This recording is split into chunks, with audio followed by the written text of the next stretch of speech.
2015 اور 2019 cricket world cup کی نمائندگی کرنے والے پاکستان کے موجودہ کرکٹر حارث سہیل 9 جنوری 1989 کو شاہینوں کے شہر سیالکوٹ میں پیدا ہوئے۔ حارث سہیل کے والد کا نام سہیل احمد ہے۔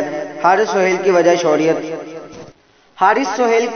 وجہ شہرت کرکٹ کے ہر شعبے میں منفرد انداز ہے۔ حارث سہیل نے 2008 میں سیالکوٹ سٹارلرز سے کرکٹ کا آغاز کیا۔ اس کے بعد زرعی ترقیاتی بینک لمیٹڈ کرکٹ ٹیم کی نمائندگی بھی کی۔ سیالکوٹ کرکٹ ٹیم میں 20 فائز سر انجام دیے ہیں۔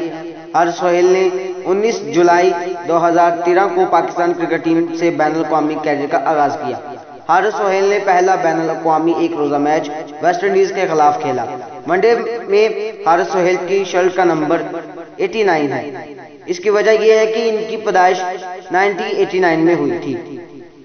حارث سہیل نے ون ڈے سیریز میں تقریباً 42 میچوں میں 1085 رن 46.8 کی ایوریج سے بنائے۔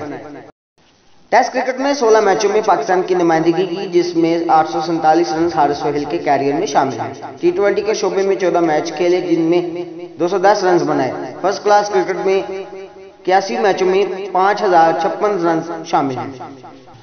حارث سہیل نے پہلا ٹیسٹ میچ 28 ستمبر 2017 کو سری لنکا کے خلاف کھیلا۔ آخری ٹیسٹ میچ 3 جنوری 2021 کو نیوزی لینڈ کی سرزمین پر کھیلا۔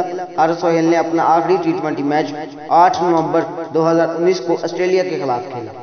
حارث سہیل نے ہمیشہ پاکستان کے لیے بہترین کارکردگی کا مظاہرہ کیا ہے۔ اب پلئنگ 11 میں شامل ہونا حارث سہیل کے لیے آسان نہیں ہوگا، کیونکہ پاکستان کے مڈل آرڈر میں شامل ہونے کے لیے سخت مقابلہ ہے۔ حارث سہیل کی تمام کارکردگی کو ہمیشہ احسن الفاظ میں یاد رکھا جائے گا۔ نجف علی ٹی وی کی جانب سے حارث سہیل کے لیے نیک خواہشات ہیں۔ ہم اس ویڈیو کا اختتام اس دعا پر کرتے ہیں کہ حارث سہیل ہمیشہ ملک و قوم کے لیے بہترین کارکردگی کا مظاہرہ کرے۔ الہ آمین۔